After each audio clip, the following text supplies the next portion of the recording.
اس ہندوستان میں 3 سماج ترقی کر رہا ہے، اس میں مسلمان نہیں۔ 3 سماج کو ترقی ہو رہی ہے، اس میں مسلمان نہیں ہے۔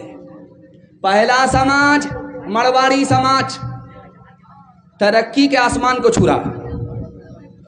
گجر سماج ترقی کے آسمان کو چھو رہا ہے۔ مہتا سماج ترقی کے آسمان کو چھو رہا ہے۔ جانتے ہیں کیوں؟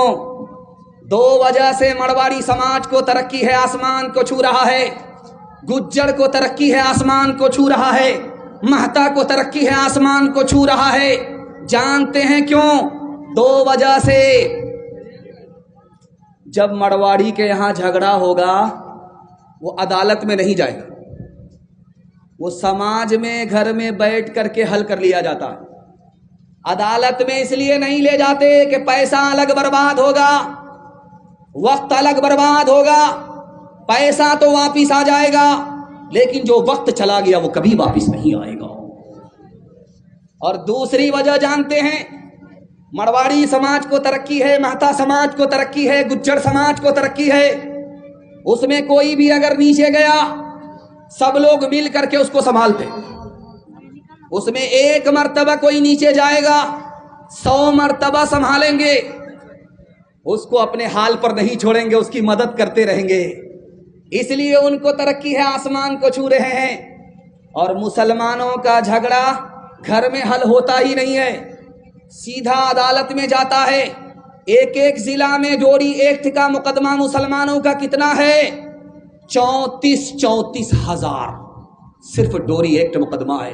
اس گھر کو آگ لگ گئی گھر کے چراغ سے۔ مرواڑی سماج، مہتا سماج، گجر سماج سب کو لے کر کے چل رہا ہے، سب کی مدد کر کے چل رہا ہے، سب کو ایک ساتھ ترقی ہے۔ آپ وکیل سے جا کر کے ڈسٹرکٹ کورٹ میں پوچھ لیجئے، مرواڑی سماج کا مقدمہ آتا ہے تو ڈائریکٹ بولے گا نہیں آتا ہے، جھگڑا ضرور ہوتا ہے، گھر میں بیٹھ کر کے وہ حل کر لیتے ہیں، عدالت میں لے کر کے نہیں آتے۔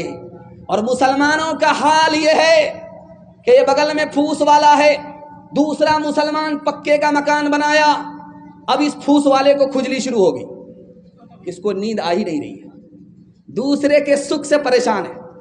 پہلے کھاتا تھا نمک روٹی، سوتا تھا، جیسے ہی دوسرے مسلمان کی بلڈنگ کو دیکھا اس کی نیند حرام ہوگی۔ جہاں کوئی اوپر گیا اس کی ٹانگ کھینچ کر کے نیچے کریں گے، بیٹا اتنی جلدی اوپر جانے کی ضرورت نہیں، برابر پر۔ اس لیے مسلمان پیچھے، مرواڑی سماج آگے نکل گئے، مہتا سماج آگے نکل گیا، گجر سماج آگے نکل گیا۔ اور اتنا بڑا مجمع ہے، ایک بات میں آپ کے سامنے رکھنے کے لیے جا رہا ہوں، بہت دھیان سے اس کو سنیے گا۔ ڈاکٹر امبیڈکر صاحب اگر مسلمان ہو جاتے تو آدھا ہندوستان مسلمان ہو جاتا۔ جانتے ہیں ڈاکٹر صاحب مسلمان کیوں نہیں ہوئے؟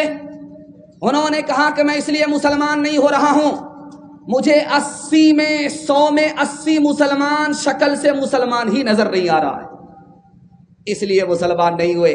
اگر ہم شکل سے مسلمان ہوتے، لباس سے مسلمان ہوتے، کردار سے مسلمان ہوتے تو ڈاکٹر صاحب جیسے لوگ ایمان سے محروم نہیں ہوتے۔